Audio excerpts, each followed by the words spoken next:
Hiya, and welcome to Lyre. I know absolutely nothing about this. I already did the mod thing that took away the video at the opening because otherwise the stream would die. I know basically nothing about this game. I tried to play it on my own like a month ago, but gave up. So let's just hop right in.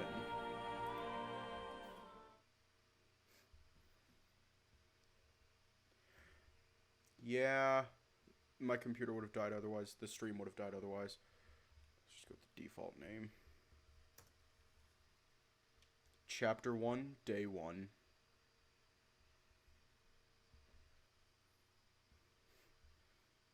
I can't feel anything. My hands crush snow between their fingers as I slowly crawl my way out of the rubble. A numbness caresses my side as my stomach lays flat on the cold snow. Oh my god, I'm fixing that. It's going to bug the shit out of me. Hang on. It's so dark and I can't see anything. I can hear clutter and chaos all around me, but it's very faint. Like a whisper. I lay my face into my arm and rest for a moment.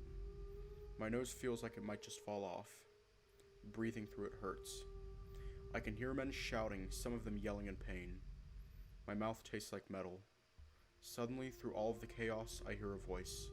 Is that him? Get him out of there, quickly! Lyrian soldiers? Lyrian? Lyrian? Self-voicing enabled. Lyrian sold. Self-voicing disabled. Lyrian. That's not right. Lyrian. I'm just gonna go with it. Soldiers? A pair of arms grab me under my armpits and the movement makes it hard to hold on to reality. I slowly succumb to the sleep my body has been yearning for.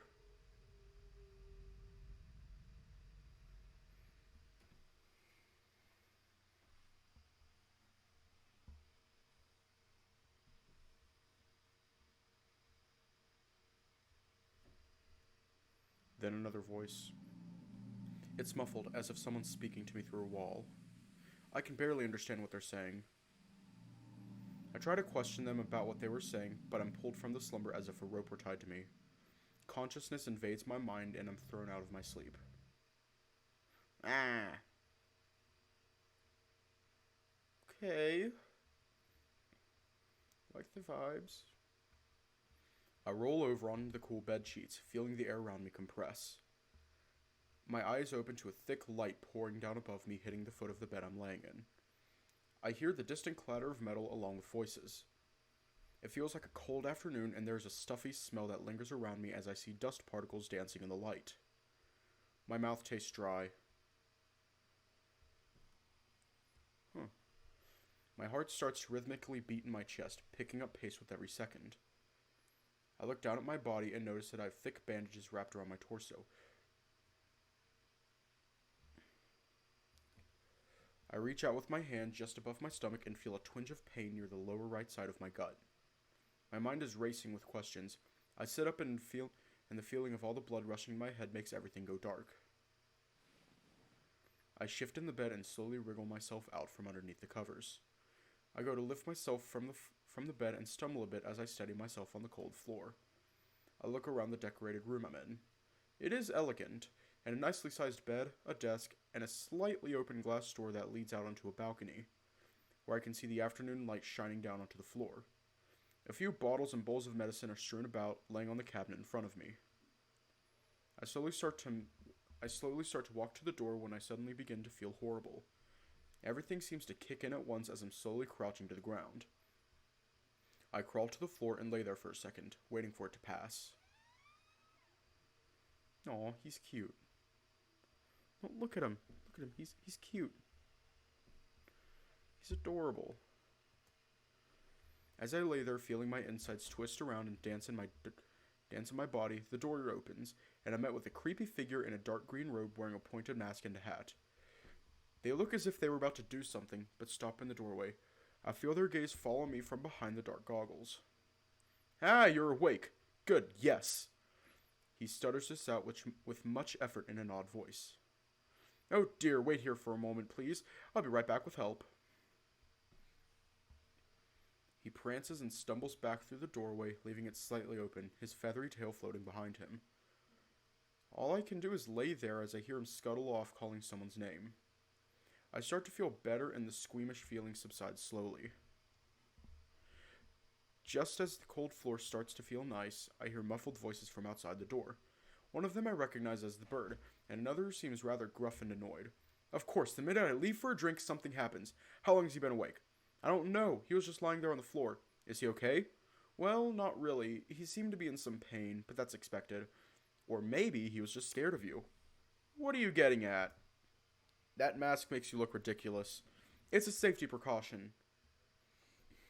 I hear the footsteps and voices get closer until they're right behind the door.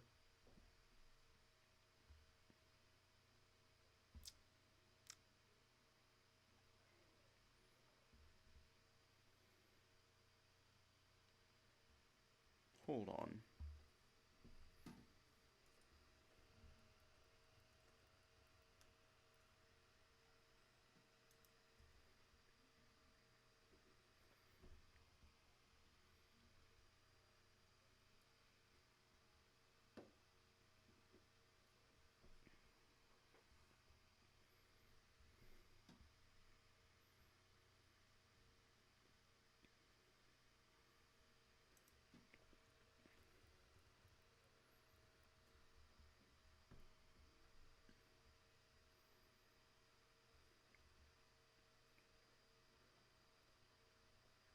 I don't know. He's probably like has a good personality, but like he is giving me like mixture of Rannoch. He's giving me like Rannoch vibes with the swords. But then I looked at it for a minute, and now I'm getting David Bowie vibes.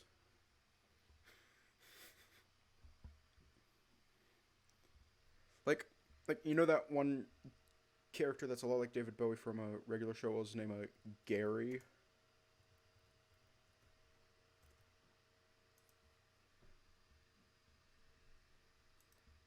Like fairly, like not really dressed similarly, but also kind of dressed similarly.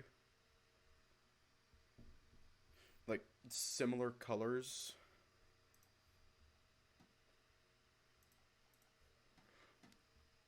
I don't know. He is pretty cute though. You'd never catch me wearing one of those. The short cloaked bird shuffles into a room carrying a bag. Walking behind him is a wolfman of sorts. He is very tall and muscular, almost having to bend over to walk through the doorway. He closes the door behind him. His right eye is scarred, and he has a semi-annoyed expression on his face, contrary to his tail slightly swishing left and right. His clothing is simple, yet elegant. A large white and bulky fur trimming with a metal plate armor. A large white cape drapes behind him with a blue interior. I see a symbol on the breastplate, which I can somewhat recognize as the king's family sigil, a pair of antlers stretching high. He is coated with dark brown fur, which is very fluffy around the neck. His eyes trail around the room, landing on me. He then walks forward and begins to speak. Do you need any help? I nod my head. He stands awkwardly for a moment before walking forward, his padded feet thumping against the smooth floor. The wolf then proceeds to kneel down and gently reaches out to pick me up. He pauses before hesitantly touching me, reaching under my legs with his paw, and then reaches with his other arm around my back and grips my shoulder. The wolf lifts me up and adjusts me in his grip so that I don't fall. His neck fur grazes against my face as he carries me over to the bed and lays me down in it, gently reclining me back against one of the large pillows. I mumble out some appreciation. Thank you. He grunts in response. God, Leaf, it's fucking cold in here. At least make him decent and give him a shirt to wear. Clothing would mess with the bandages, and fresh air would do him some good. Besides, how are you cold? I'm not, but the floor feels like ice. I'm sure that he's fine. I sit up in bed with some hesitation and open my mouth to speak. Who are you?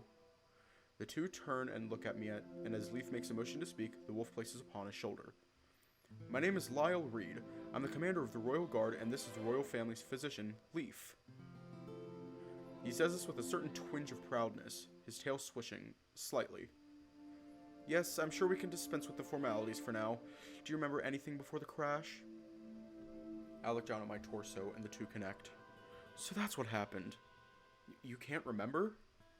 Oh yay, another amnesia situation. Those are always fun.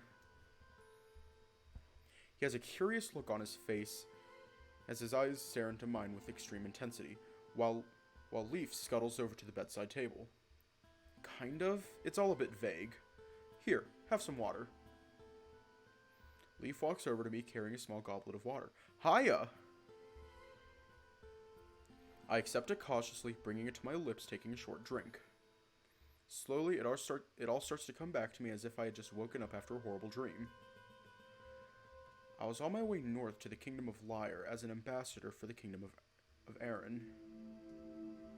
During a cold and rainy night on the 11th day of travel, as we were nearing the outskirts of the kingdom, I remember minding my own business in the small closed-off cart. Suddenly... It must be. Suddenly, there was a loud rumbling noise and shouting. That's all I can remember. I can't really remember much of what happened, just everything before blacking out. On the mountain pass just outside the city, there was an avalanche. It wiped through most of your small entourage and killed some men. When our rangers came upon where it happened, your carts and wagons were almost decimated. You had a piece of splintered wood lodged in your side. Thankfully, it didn't hit anything vital, and you seem to have recovered well over the past 4 days. While Lyre rants about how the mountain pass is too dangerous to take anymore, I look down at my side and feel the bandages. It's painful, but not enough to bring a wind through my body. I was out for 4 days. Aside from the occasional stirring in your sleep, I quickly try to shake off the thought of someone watching me sleep. That would have been pretty scary, waking up in the middle of the night to a 6.5-foot tall wolf in the corner of an unfamiliar room.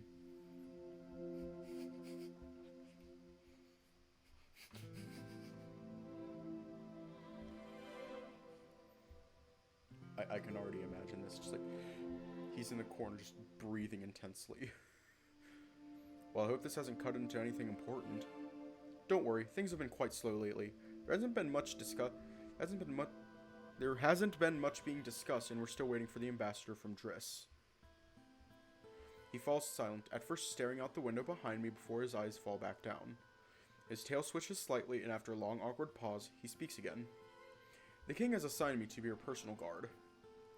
This statement surprises me. I was not expecting the king to assign me a guard, let alone the captain himself.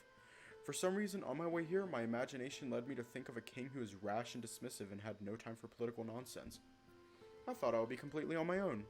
That's usually how it goes. As I'm thinking this, Leaf moves over to the other side of the room and fiddles with something in his little bag. No, he even has a little bag. I'm sure that you will do a fine job, sir. I'll make sure to give my thanks to the king. Lyle grimaces a bit and his nose gives a small twitch. You don't have to refer to me with such titles. Lyle is fine. I give him a slight nod. This certainly isn't the introduction I had hoped for. One moment I'm sitting in my cart heading around the mountain pass almost to my destination where I would be received by the castle staff and possibly even the king himself. Instead, I wake up in my new chambers, unfortunately having missed everything important for my arrival. And as kind as these two are, the situation I find myself in is less than preferable. I sigh and shake my head. Well, as long as I haven't missed out on anything important. My thoughts still dwell on the crash. I haven't really had enough time to let it settle in that people just died. That I almost died. It's a shame that avalanche happened, and I'm very thankful that your rangers were able to save my life and many others. Lyle gives a slight smirk of acknowledgement, and I can already feel that he's a bit modest, even if his tail is sweeping the ground. It's their job. Leaf struts over to me with a small bowl of some weird mushy substance. It looks familiar, but I haven't had to take that much medicine in my life. Here's something to ease the pain. This is most likely the last time you'll need to take it, considering you've healed very fast already. I stare down at the bowl in discomfort as Leaf drones on about the unique healing process innate in humans, along with some other stuff I didn't care to focus on. I take the small bowl and drink down the strange mix. It has a thick consistency. The texture is like eating sandy mud. Not that I've ever done that before. The taste, however, is not as bad as I thought it would be. It has a savory flavor that's very hard to describe. Still not pleasant enough for me to thoroughly enjoy it. If you don't mind, I'd like to take a look at your bandages and also see how your recovery is coming along. I look down at my side and lift the covers a bit. Sure, I guess.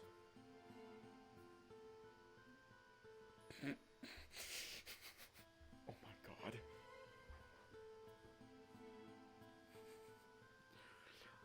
Leaf walks around to the other side of the bed and begins to awkwardly unwrap the bandages with his gloved hands.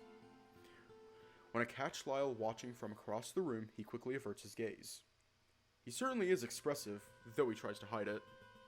Leaf finishes unwrapping the bandages and I finally get a good look at the wound.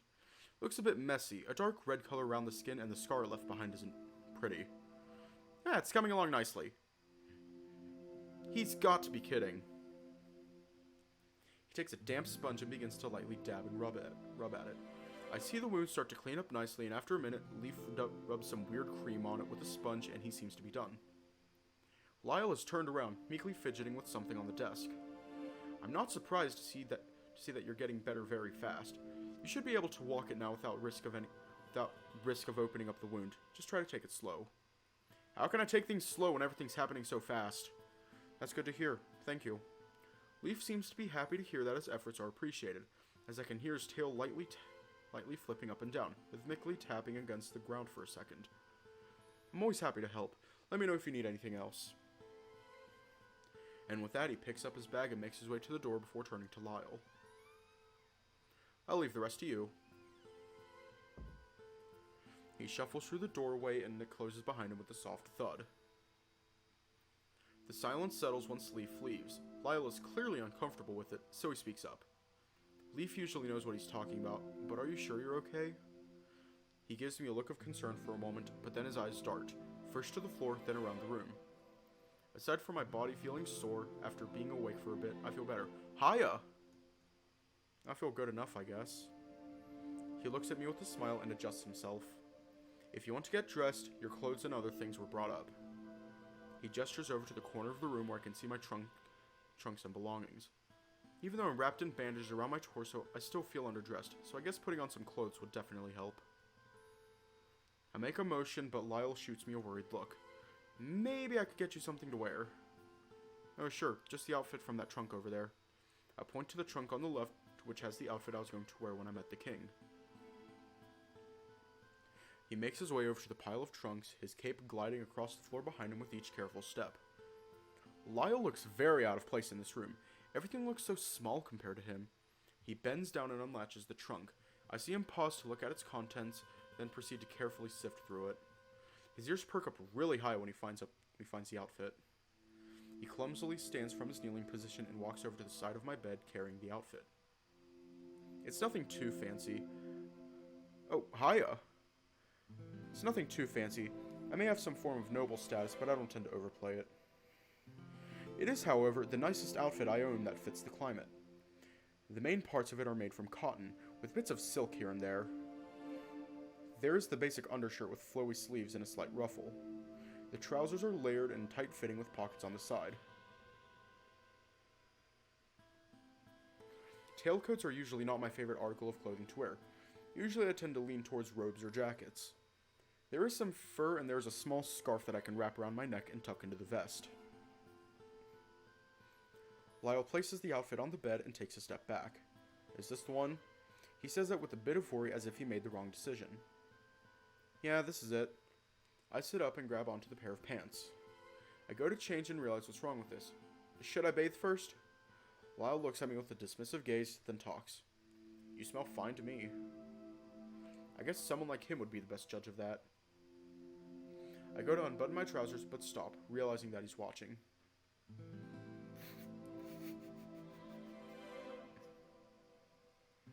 Pervert. Do you mind looking the other way? Of course. He's already being a peeping Tom. He quickly turns on his heel and stands at the other side of the room, staring out the window, the light eclipsing around his dark fur. I take off my trousers and undergarments, putting on a fresh new pair, and then fasten the new slacks. As I secure the last button, I lift my head and speak in his direction. Okay, you're good. Sorry. He turns away from the window quickly as if he feels frustrated with something happening outside. I reach down for the shirt and bring it up over my head. As my arms rise above my head, I feel a sharp pain in my side and wince. Lyre clearly sees this. Maybe I should help. No, really, it's fine. I just need to...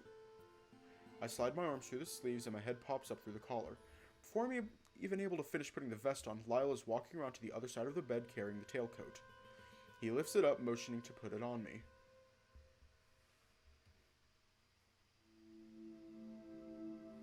He drapes the coat over me slowly, with the collar fitting around my neck.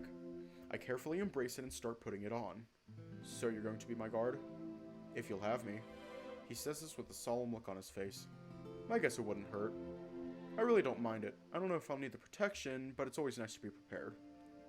It's also nice to have a guide of sorts to show me around. It would definitely help. Almost half of your men were wiped out in that disaster. The king thought you could use some extra paws.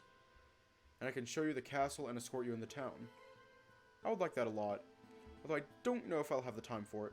That sounds nice. The king also said that you might like to have someone in a high position that you can trust. He says that with a certain proudness in his voice and a slight smile. I decide to humor him. What makes you think I trust you? He stops moving one of the sleeves up my arm for a moment, and then starts again, and his mouth twists into an embarrassed smile. Don't worry, I jest.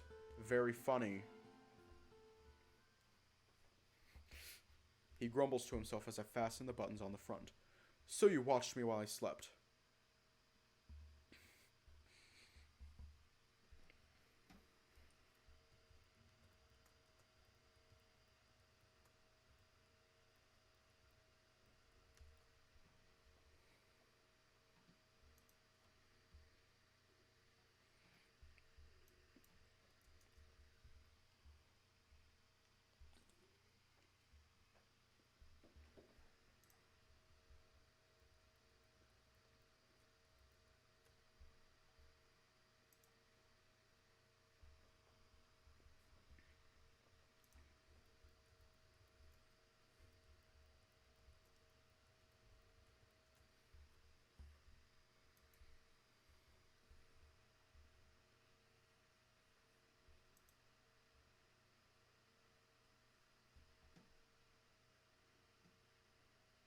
That melty cheese you crave is back. Yep, goddamn ad. Double steak grilled cheese burrito only at Taco Bell.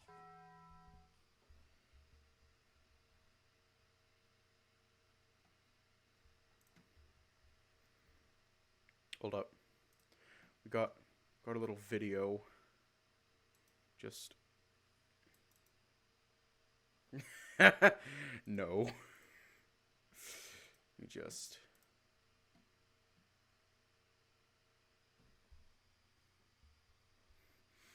Pervert. Pervert.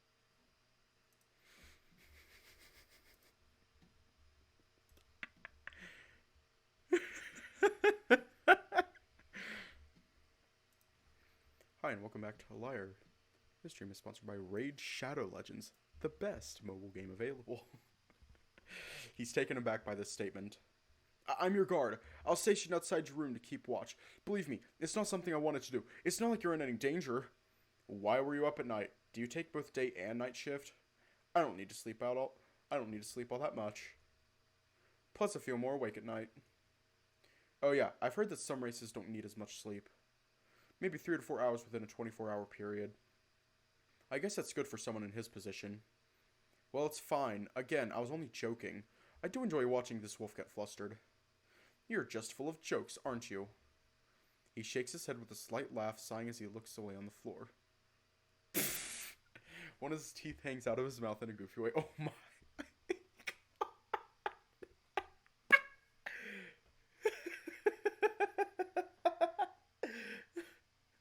Oh my. Oh my god. I take this moment of silence to get down to business. Does the king request my presence? I realize that it was a bit foolish of me to dress for the occasion before even considering that I might not even get to meet the king today. I'm just looking forward to meeting him and discussing certain matters that pertain to my job. I'm not even sure the king knows that you're awake at this moment, but assume he will find out shortly. Most likely you'll be able to speak with him during supper tomorrow. That does sound interesting. I definitely wouldn't mind having a nice meal right now. Speaking of supper, I'm very hungry. Don't worry, that's already been taken care of. Leaf would have sent for one of the servants to bring you some food by now. especially since they won't have to feed you that with that weird tube. Did they seriously have to do that? I feel sick at the thought.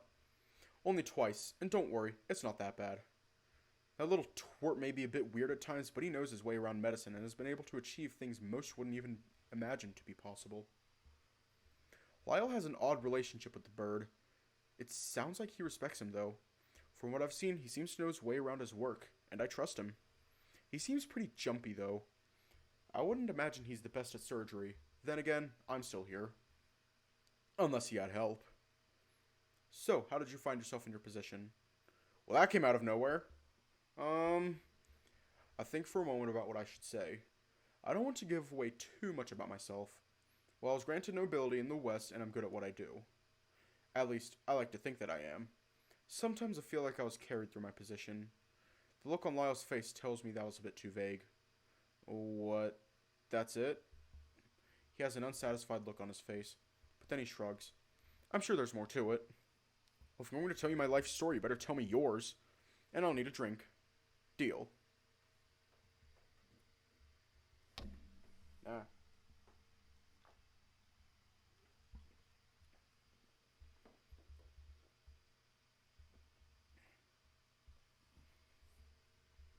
It's not even the 18th hour by the time the sun dissipates behind the mountains, and I'm forced to light a candle.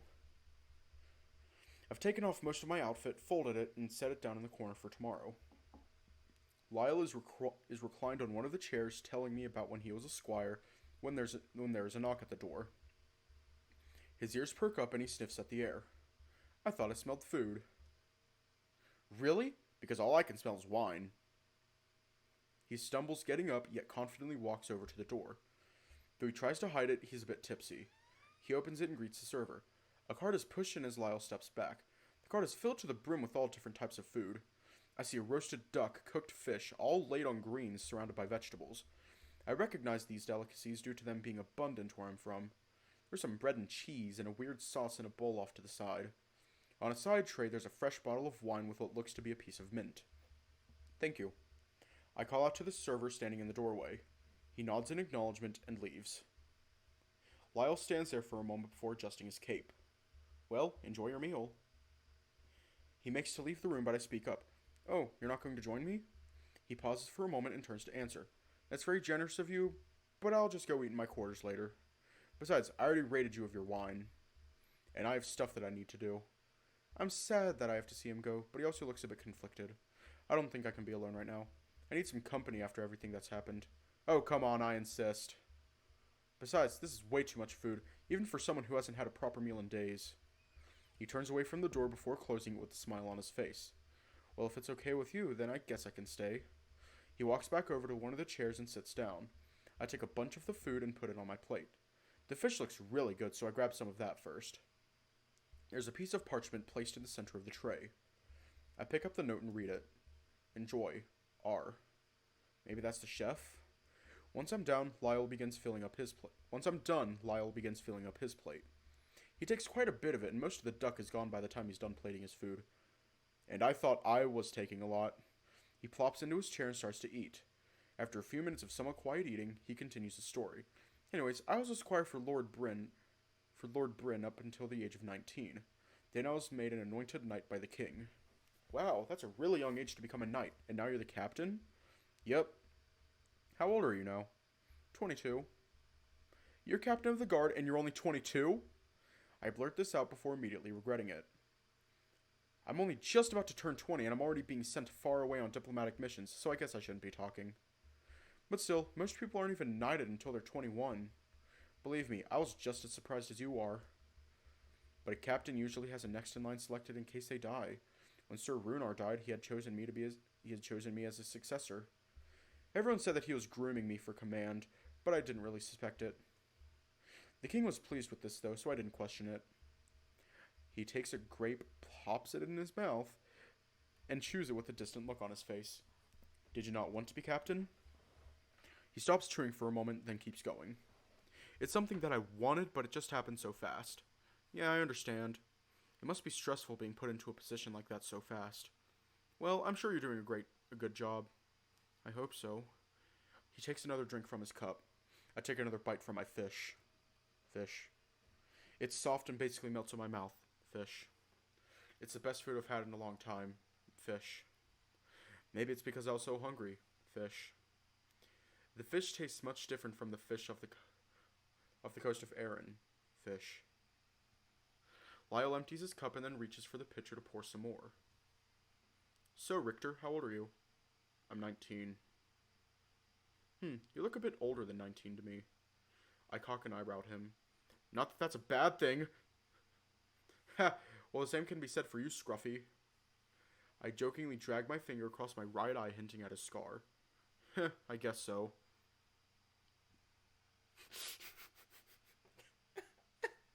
It's such a weird word. Like, all words are weird. Like, fish is a weird word. He reaches up and rubs a paw over his eye while chuckling. How did you get it? If you don't mind me asking. He contemplates for a moment, then pours more wine. I'll tell you that story someday. And I need a lot more wine than this. He lifts the bottle and sloshes it around slightly. His speech is a bit slurred due to the drunk state he's in. Takes a big drink from his cup and lowers it with a satisfied exhale. Must be interesting. That's one way to describe it. He picks up his empty plate and sets it on the tray. I'm finishing a piece of bread when I notice his eyes light up. Can I have this piece of mint? He holds up the little bundle of leaves. Yeah, you can have it. Thank you. Mint is my favorite. He pops a piece in his mouth and chews on it in pure bliss, his tail wagging. I finished my plate and placed it on the tray. I'm feeling really tired now that I have some food in my stomach. I can tell Lyle senses this. Thanks for letting me eat with you, but... He gets up from his chair with a grunt and pats his stomach. I should probably be going, and I'm sure that you're going to have a busy day tomorrow. He starts walking towards the door. No need to thank me. You're good company. He smiles and opens the door. Have a good night, and I'll be guarding the hall for a bit if you need anything. Good night. He kind of stumbles through the door and it closes with a thud. I take off the rest of my outfit, blow out the candle, and then fall into bed. Today was certainly a strange day. I've only been awake for a couple of hours, but I feel so tired. My side still feels a bit sore, but it should get better with time. Lyle and Leaf seem really nice, especially Lyle. I'm glad that I was in their care while I was out. I can't help but be excited to meet the king tomorrow. It may sound boring, but I'm actually looking forward to my job. The wine gets to me and I slowly drift off. Chapter 2, Day 2?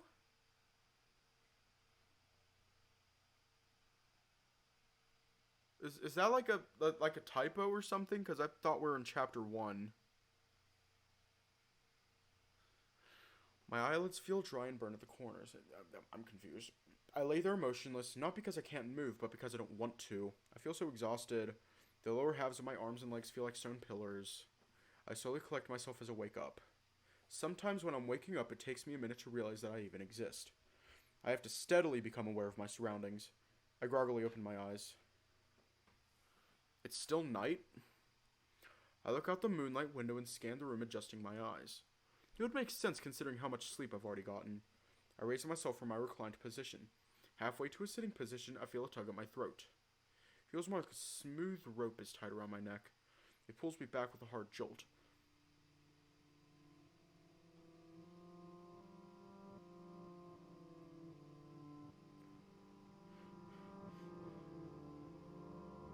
Nope. Nope, I am not dealing with this bend-round music bullshit. I am not dealing with it. Nope, I feel a burning sensation lurch down my throat. It's acidic and has an awful taste to it. What's happening? Oh my god, that is like... That music is bend-round level bullshit. What's happening? I struggle in the grasp, but it appears pointless. There's a harder tug as the rope pulls me deeper into the bed. I feel the burning liquid pour down my throat faster as my upper body sinks into the covers. I try to scream out for Lyle, hoping that he's in the hall still. I see shadows cast through the crack under the door. Looks like someone is on the other side standing in front of it. I hear a breath in my right ear. Liv. What the fuck? I'm sorry. What the actual fuck was that? I need... It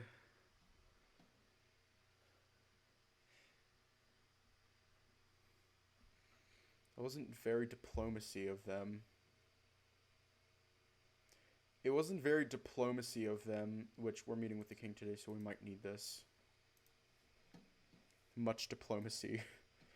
I jolt awake, eyes wide open, breathing hard as my chest heaves up and down. The early morning light is pouring through the window, casting a pink hue on the bricks. I fucking hate nightmares. They're even scarier when they make sense. It's much different when they consist of preposterous scenarios that could never even happen. Nightmares like the one I just had are the ones that linger in my head for a while after they happen. I've really got to stop drinking before bed. I rustle out of bed and get to my feet. The ground is still a bit cold. I should probably ask if I could have a rug brought up. I walk across the room, my bare feet lightly patting against the cool ground, sending a fresh feeling throughout my body. The stress from that vivid nightmare is slowly fading away as I lightly move toward the window. Once I reach it, I press my hand to the cold glass and look outside. There isn't much to see from this side of the castle, just some mountains in the sky. I wish I had a view of the town. I stare out at the mountains and the way they cascade down from the skies like great stone blankets covered in grass. The trees are slowly losing their leaves as winter proceeds. I hear the door open and some shuffling. It's Leaf, and he's small. Did you do the nightmare thing? I turn around to see Leaf standing in the doorway, carrying a tray with food. I see some meat with cheese and some bread with a cream spread. It all looks really good and I am a bit hungry. I thought that I would bring your breakfast up since I wanted to give you some of this. He nudges the corner of the tray where a small bottle shakes around. You seem to be doing fine now, but just in case you feel any pain, you can take a spoonful of this. I rub my side and don't really feel any discomfort. It feels a bit sore though. Thank you. It's no problem. He sets the tray down on the small table next to my bed. After fiddling with one of the bottles, he turns and looks in my direction. His gaze meets with my side and he tilts his head in curiosity. You're healing very fast. I rub at my side and shrug. Humans do that. You said it yourself. I did. I decide to change the subject. How often do you wear that thing? I say lightly, pointing to his mask.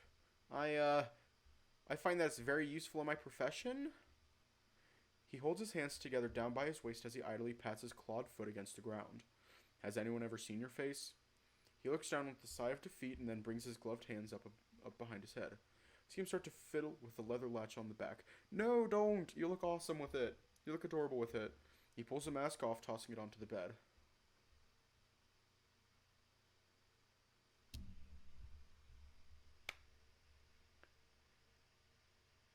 He looks even cuter. Oh my god, look at him. Look at him.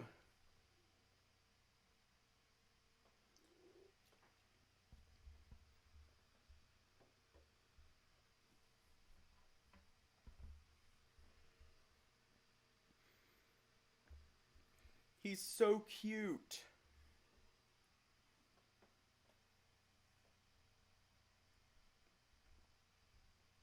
Can I just hold the burb? He then takes his hat off and looks up at me. I know. He looks like a raven, which I find ironic. His little beady green eyes stare up at me. Without the mask, he looks a lot more approachable. Satisfied? He says in a curious yet slightly annoyed tone. Perfectly. I say back with some satisfaction. He goes to put his mask back on while averting his gaze. I feel a lot better with you poking and prodding me now that I know what you look like.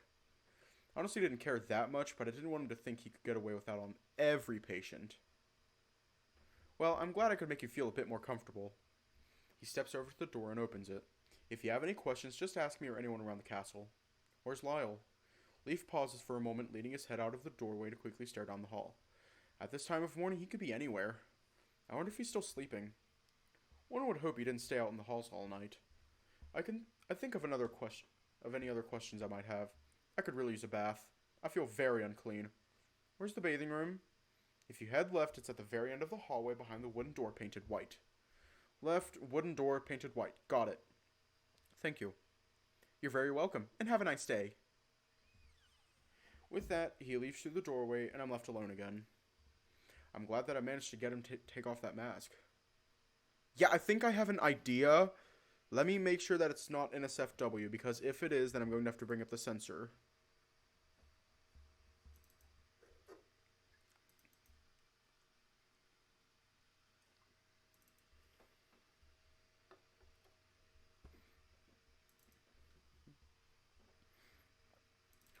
God damn.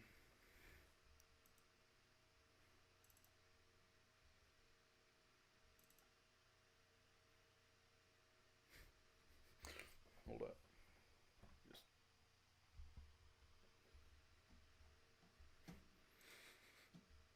Okay. Yeah, I have a general idea. Glad that I managed to get him to take off that mask. It's not like I'm someone riddled with a contagious disease. I look over to the desk near the door and fidget with some of the things on it. It has a nice looking quill, which I pick up and twirl around in my fingers. I set it back down and then walk over to my pile of belongings. I'll probably have someone come up and unpack my things. I guess I can arrange them to my liking once they're released out of their trunks. I turn back to the tray of food sitting on my bed and carry it over to the desk. I sit down in the chair and scoot it forward. It's very comfortable, and the desk is also at the perfect height. I go through the food pretty quick as I stare out the window at the clouds moving by. Before I know it, I'm done with my meal and drink the last of my water. It only takes me a couple of minutes to gather my things and head out the door. I'm just going to go ahead and pull it up.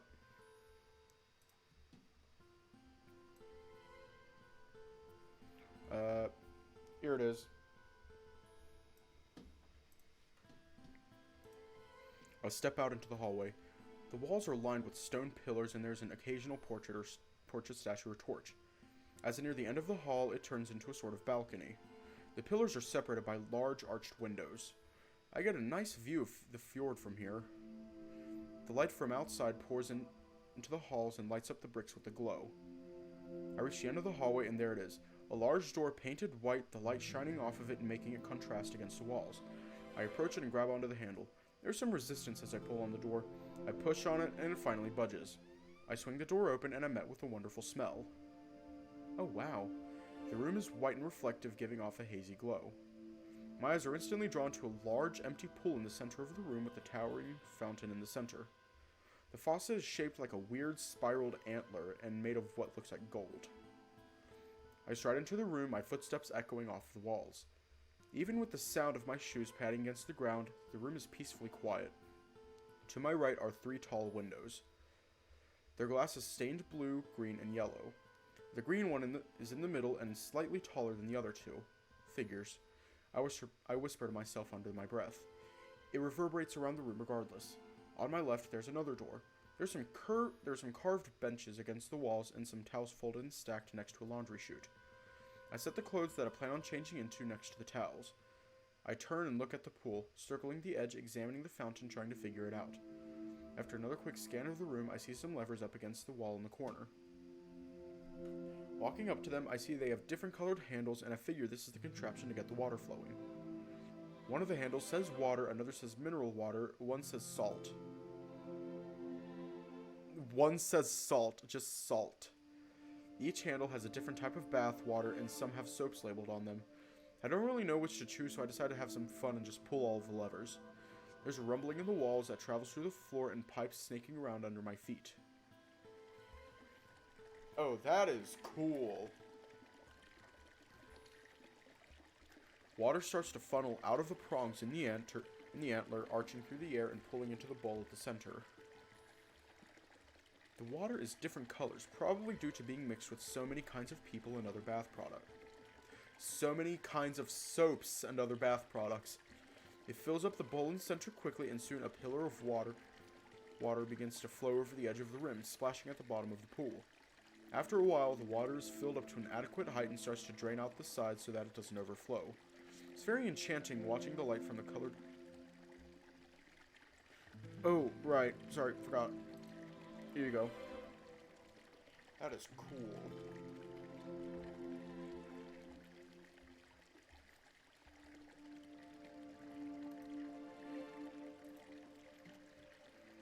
It's very enchanting watching the light from the colored windows shine into the pale room and bounce off of the multicolored pool, setting refractions of colored light bouncing off the walls. I look up and see a large owl statue shelved into the wall, its wings spread out, fanning across the ceiling. I walk over to the bench next to the laundry chute and start to strip. Once my dirty clothes are off, I lay them in a pile on the bench and walk over to the large tub, my bare feet cold on the floor. Very fancy. The thick floral scent that I was hit with when I first entered the bathing room has gotten stronger now that the tub is being churned with different oils and soaps. Large bubbles are foaming on the surface and they're all sorts of beautiful colors. I sit near the edge and slowly lower my foot past the bubbles and into the water. First, the water feels cold, but as my nerves register the feeling, I feel a warm sensation around my foot. I ease myself into the water and a warm feeling envelops my body as I lean against the wall of the pool with my back to entrance. The water is thick with fragrance and feels amazing on my skin. I dunk my head under the water, closing my eyes as I quickly wet my hair.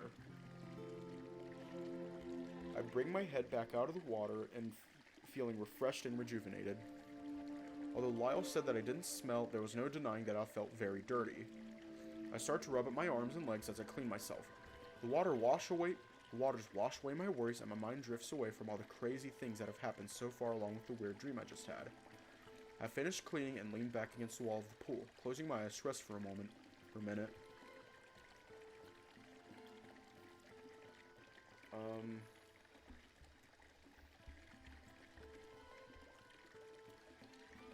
I only have my eyes closed for about 10 seconds before I hear the door to my left open.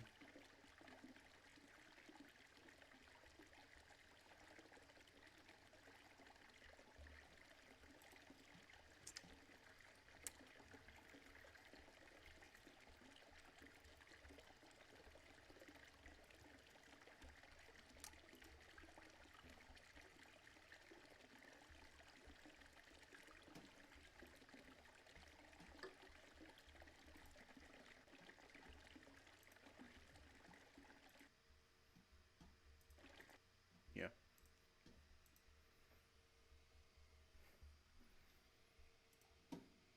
I think I'm lonely. Can you please put your penis away? No, I'm not going to ask you again. Put your penis away. I am who I am.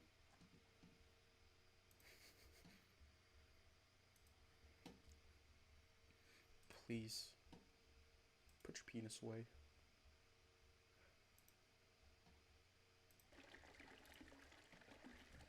Oh god.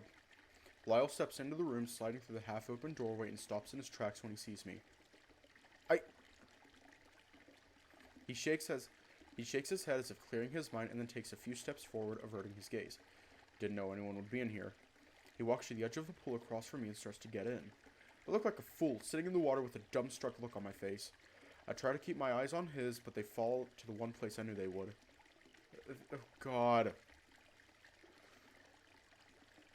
Oh god! Oh god! Gather my thoughts and respond. I needed a bath. I bring my arms in and slink into the water. Lyle steps into the water and leans back against the wall with his arms crossed over his chest. He's all angsty right now. His bushy tail floats on the surface behind him before getting wet and slowly sinking under the water. Yeah. There's an awkward silence in the room as we both just sit there. The red slowly fades from my face over time as I grow more and more comfortable with the situation. So, how was your morning? He pauses for a moment before answering. It was good. I got plenty of sleep. He pauses again. I have a massive headache, though. How are you feeling? He starts to rub his arms and torso, cleaning his fur. I feel good, I guess. I got a lot more sleep than I thought I would. That's good to hear. He dunks his head under the water and comes up a few seconds later, the fur around his neck completely drenched. He catches me staring at him and I avert my gaze nonchalantly. I hear him splash around in the water for a minute, then he speaks up. He's all angsty now. No, fuck. I'm gonna, remove the sensor for a little bit, just so you can get a quick look. See how angsty he is? I'm gonna lower it, too. Go just above the ears. There we go. He's making that face. No. That face, the one that's like, get the fuck out of my room, I'm playing Minecraft. I hope that wasn't too uncomfortable. What? Of course that was uncomfortable! Here I am enjoying a nice bath alone with my thoughts, and steps in an exposed wolf man. I mean, in any other situation I wouldn't mind, but this certainly took me by surprise. Just a bit. I glance in his direction and see an embarrassed look on his face. Don't worry about it, though. I relax a bit and move my way around the bench. Okay. I watch him scrub the fur around his shoulders and neck and then splash water on it. He then dunks his head under the water and scrubs his head and ears flopping around. I just sit there and stare for a bit, then avert my eyes to the surface of the water in front of me, staring at my reflection. The silence goes on for some time as we sit there for about 3 minutes. Lyle's eyes are closed as he leans back against the edge of the pool. Then after a while, I hear him snort. Richter? Yeah? You added too much soap. He snickers at this. Sorry, I thought I would have a bit fun with it. I didn't exactly know how to use the levers. You're fine. Next time, only pull the soap lever down a tiny bit. He lifts his paw from the water and pinches his finger and thumb together to emphasize how little I should use. Sure, thanks. There's more silence as we sit there listening to the soft noise of the water pooling from the fountain. Hang on. Wait, what'd it do? Okay, hang on. I'm gonna, like, bring this back up.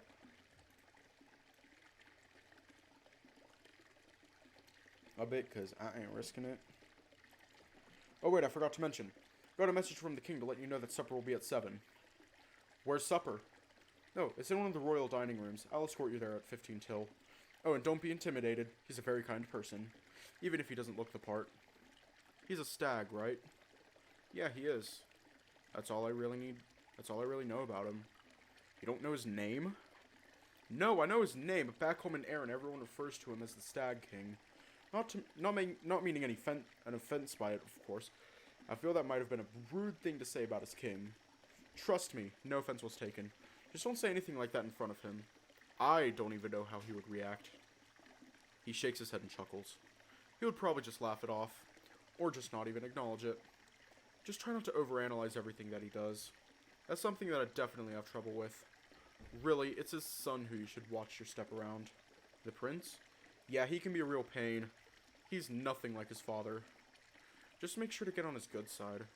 I take a mental note to not piss off the prince. Okay, I think I can do that. After all, it's a part of my job. Kissing up to the right people. He smirks at this and leans back, staring at the ceiling. My eyes drift around the room, landing on him occasionally. I don't want to be rude, but my curiosity betrays me, and my eyes drift onto him like magnets. Back in Erin, it was a rare sight to see a wolf man, even with the small population of other species. I had never been so close to one, especially in a situation like this.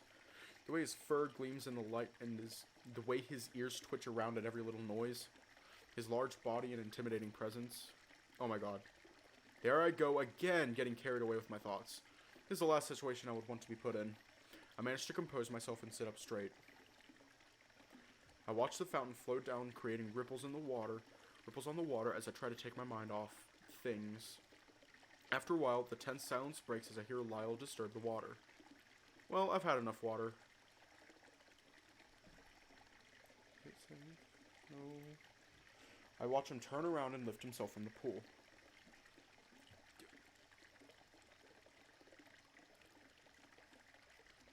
Oh god.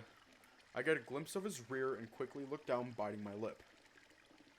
He gets up and walks over to one of the benches where I see some clothes laid out. He takes a towel and starts to dry himself off.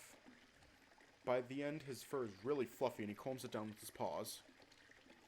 While I'm watching his tail switch back and forth, he turns and his gaze meets mine.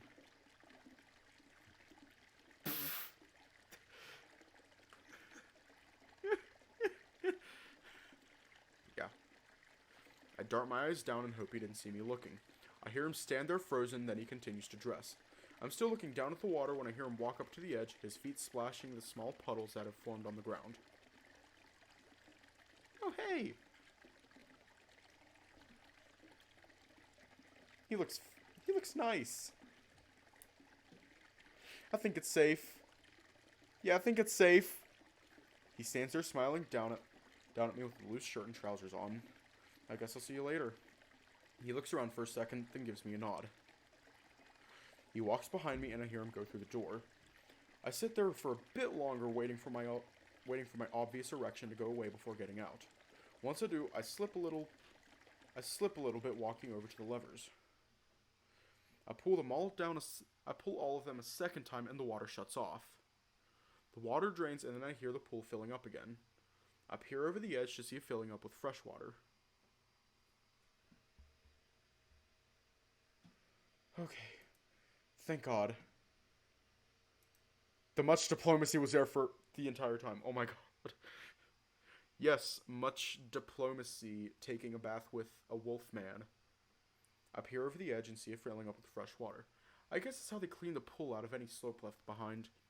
There's some towels folded up and stacked in a corner. I grab one and start to dry myself off. Once I'm done with that, I throw it down the chute and start putting on my clothes. It's not difficult, but it still hurts a bit due to the soreness of my wound. Once I push the last button into place, I walk over to the bench next to the door and put on my shoes. I then make my way out of the bathroom. When I step out, the sun is high in the sky and a few birds fly by the pillars. I look on the ground and see Lyle's wet footprints make a trail down the hall. I shake my head and chuckle to myself, walking over to the edge of the window. Staring out the window gives me a better view of the kingdom. I see some homes scattered about, and if I crane my head in the right direction, I can get glimpses of the city and fjord. I gaze a bit longer, then sigh. I can't shake off the thoughts running through my head right now. It feels wrong being so attracted to a man I just met. Not to mention he's my bodyguard and a wolf man. I mean, it's not unheard of. I shake my head, ashamed of myself. There's just something about him. Sure, he's good looking, but he's different from most people I've met. He seems to have a good head on his shoulders, and he has a kind heart, though he humbly tries his best to hide it. Of course, this is just my first impression of him. There's one more thing that I really like about him, though. He seems genuine. The hours drag by slowly. I spend most of the afternoon after lunch going through scrolls, documents, and letters that were sent with me to deliver to the king and his council. Most of these go to the king, though. I don't think he has a very large council, which is partly why I'm here. Lyle came back to my room some time after lunch, relieving the guard who took over while he was gone. He peeked in and asked if I needed anything while I was working. I invited him in because I knew that I still wanted to pry some information out of him about what's to come. Sure, I've been in this position for some time, but this is my first time outside of my own kingdom, and they seem to do things differently around here. I also enjoy his company. He's sitting in the same chair he sat in last night, toying around with a dagger. I pick up one of the letters from the small pile and place it into a stack designated for the king's eyes. So now you deliver the king's mail? He says this in a snarky tone while resting the end of his finger on the tip of his dagger. I sighed, dropping my hand slowly and glancing out the window. Reasoning behind this was to ensure that all of this, I gazed back at him while gesturing to the letters, got here, but after the rock slide there have been some missing. The north winds probably carried them all the way to the golden timber by now. My men gathered up as much of them as they could. I raise an eyebrow as I hold up one of the scrolls which has been smeared with dirt. I know. The trunk was practically smashed to pieces. The lid was bent. Whatever. He stifles a giggle and grins at me. It brings me out of my sour, overworked mood for a fleeting moment. His toothy grin is contagious. I grab some of the letters, bunching them up together and stacking them against the desk. I put away the other scrolls and sit in my workspace for a minute with my hands folded in my lap. I go back and forth from staring out the window to staring at Lyle. His bushy tail sticks out the back of his chair and sweeps the floor, slowing down over time. He sits there for a minute, tinkering with his blade before lowering his shoulders, letting out a big, breathy sigh. What? Oh, he looks mad. Huh? Well, why are you staring at me? Is this about earlier? Well, I'm sorry about gracing you with my... What? No! I just wanted to know more about... I gesture behind me out the door. What to expect? Oh. He shivers, shaking his head a bit. I mean, like I said, you really don't need to prepare for much. It's just dinner. I know, but I want to make a good first impression.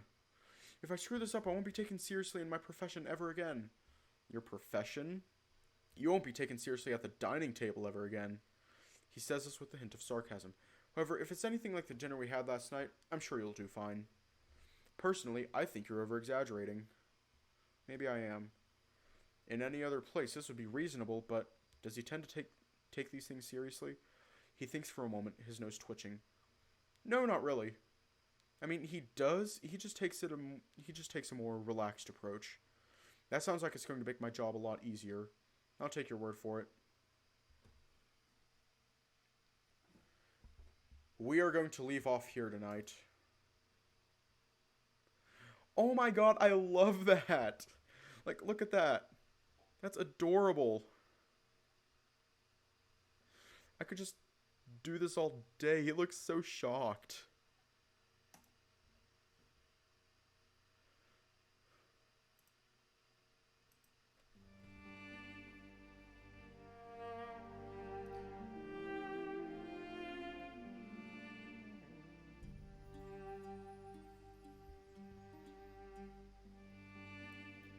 It's so cool.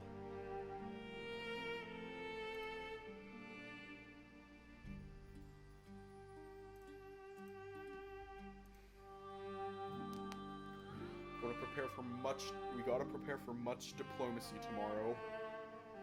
All the diplomacy.